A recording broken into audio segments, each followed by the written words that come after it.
की आंखों से आंसुओं की लहरियां जारी की। उन्होंने बच्चों को सीने से चिपटाया, बहन के सर पर हाथ रखकर कहा, ज़ैनब जो कुछ न देखना था उन आंखों से सब कुछ देख लिया। माँ और बाप के बाद भी हसन का जनाजा देख चुका। माँ जाई भाई को हाथों ने कब्र में उतारा। अभी वो आंसू बह रहे हैं कि ज़ैनब तुमको रहम नहीं आता कि तुमसे इजाज़त दूँ। क्या मामू दुनिया में इसीलिए पैदा हुआ था कि उसने ज़हरा के खून चुन चुन कर आग में झोंके? नहीं ज़ैनब, मुझ पर रहम कर। उन कोफरों ने अभी दुनिया का क्या देखा है? उनके दिन अभी फूलने फलने के हैं। उनको दुनिया में रहने दे। मामू के घर में उस वक्त और उसके सिवा कुछ नहीं।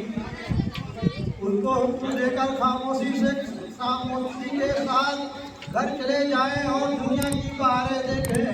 माँ हुसैन की तकरीर खत्म ना हुई थी कि बीबी ज़ैनब का दिल भर आया और भाई के गले में हाथ डालकर कहा, मेरे ज़ख्मों पर तमाम ना छिड़क। किसके बच्चे और कैसे बच्चे और मोहम्मद तेरे गुलाम हैं। उनका खून जो तुझ पर गिरेगा सर पर रखूंगी और आंखों में लगाऊंगी। उनकी मौत जो तुझ पर कुर्बान होकर आएगी मेरी जिंदगी होगी। अगर ये खुद मैदान के वास्ते बेकरार ना होते तो उम्र भर उनकी सूरत ना देखती। इजाजत दे कि अपने बच्चों को दूल्हा बनाऊं और रन में भेजूं। इमाम हुसैन बहन की उस गुफ्तगू पर खामोश हुए तो बीबी ज़ैनब ने दोनों बच्चों को भाई के कदमों पर डाल दिया और कहा, मामू का शुक्रिया अदा करो कि हमारी कुर्बानी कबूल की। उठो मेरे साथ और उस वक्त खेमे में सन्नाटा था जब शाद ने बाबा की कहानी की शुरुआत हुई कि मक्की कोई मैदान में नहीं आता। क्या हम खुद ही खेमे में घुस आए? बीबी ज़ैनब ने तैश में आकर अली अकबर से कहा, तुम जवाब दो कि नामों से रसूल के बचाने वाले अभी जिंदा और जौहर सिखाने वाले मौजूद हैं।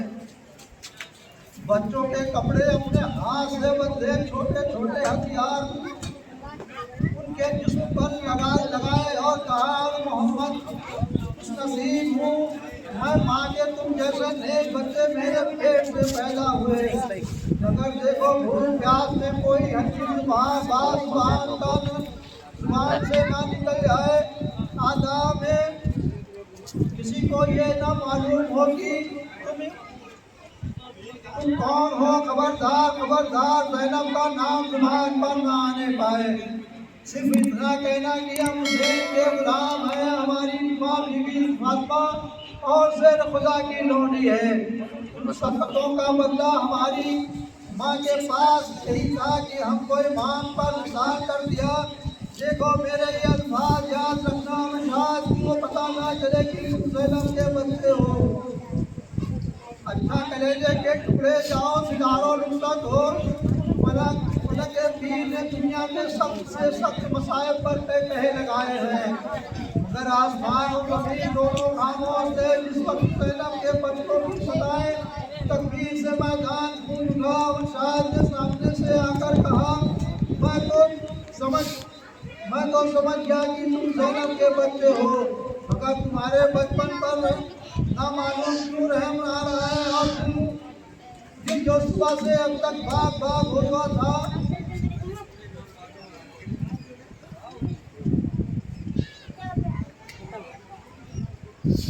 लड़कपन पर तरस खा रहा है। अगर तुम हुसैन का साथ छोड़कर घर आ जाओ तो तुम्हारे स्वास्थ्य दुनिया भर की नियामतें मौजूद हैं। अगर तुम ये पसंद ना करो तो जाओ, अपने घर चले जाओ, मैं इजाज़त देता हूँ। जाओ अपनी माँ से कह दो अब शाद ने हमको आज़ाद कर दिया। दोनों के दोनों सुनते ही आग कबूला हो गए और कहा, हमको इमाम का भांजा बनाकर इमामत को रुसवा मत कर। हम इमाम हुसैन के गुलाम हैं और हमारी माँ बीबी फातिमा और शेर खुदा की लोनी तुझको जब हमारे आका ज़ात पर रहना आया और पारी पर पहरा लगाकर अपनी सख्ती दिखा दी तो हम पर क्या रहम आएगा। वो हम 3 रोज के भूखे प्यासे हैं और हमारी उम्र 10-10 साल से ज्यादा नहीं, लेकिन तुम जैसे विषयों को जहन्नुम में पहुंचा कर अपनी आका पर निसार होंगे।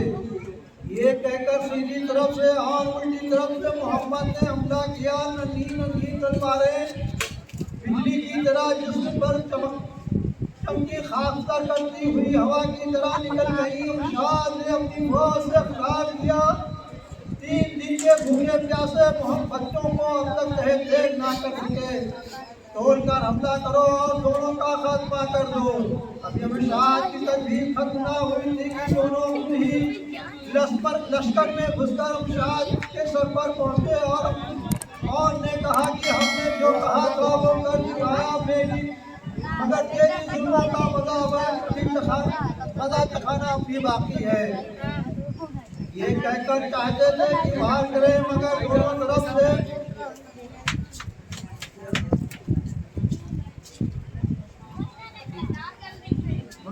तरफ से तलवारों की बाढ़ सर पर गिरी और ज़ैनब के लाल खून में लाल हो गए।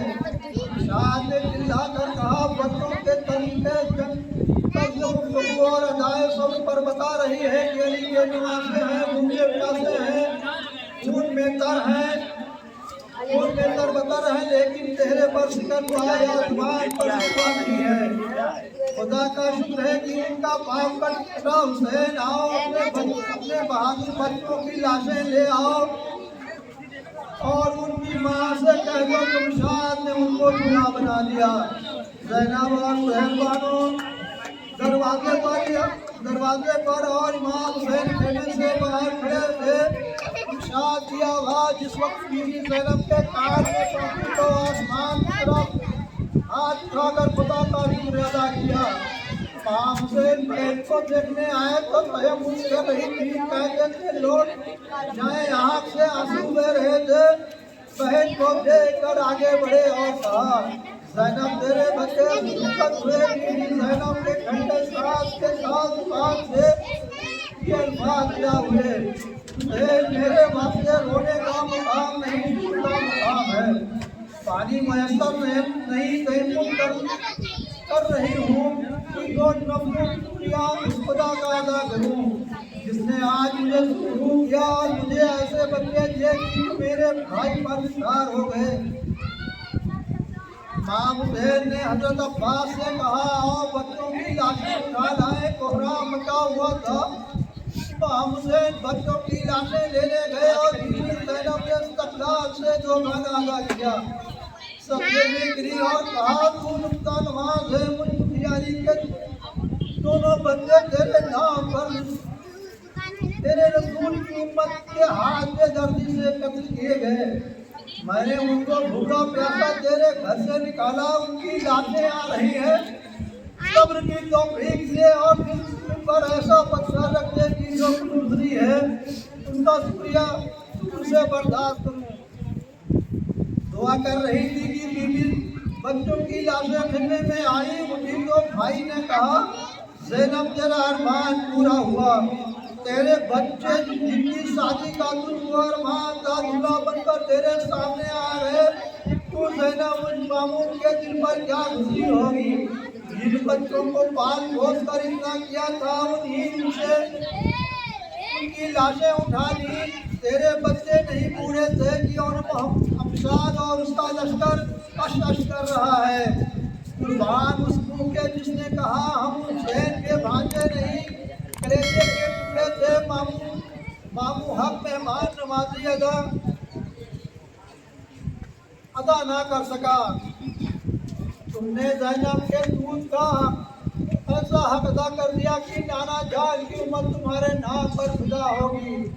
ज़ैनब ने बच्चों को रूसी जोड़ा पहनाकर उनकी बारात तैयार कर मामू दुल्हन ब्याह लाए।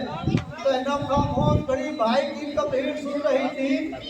जब इमाम अली मकाम खामोश हुए तो कहा, भैया अब तुम बाहर चले जाओ, मैं मेहमानों से बातें कर लूँ, उनके दूध वस्तुओं और उनसे कह दूँ कि माँ का कहा सुना माफ करना और जिस सब्जी और कुर्सी से वादा किया था उसकी शिकायत नाना नानी से ना करना। मांग भेद बाहर चले गए तो बीवी ज़ैनब बच्चों की सराने बैठ गई, जिस्म से खून जारी था, कपड़े शोर बशोर थे।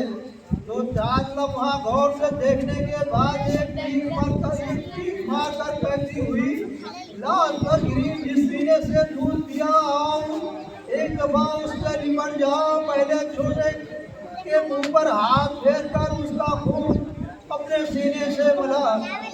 उसके बाद बड़े की तरह मुड़कर कहा, मेरे बच्चे मोहम्मद करबला के मैदान में तेरे सुपुर्द है।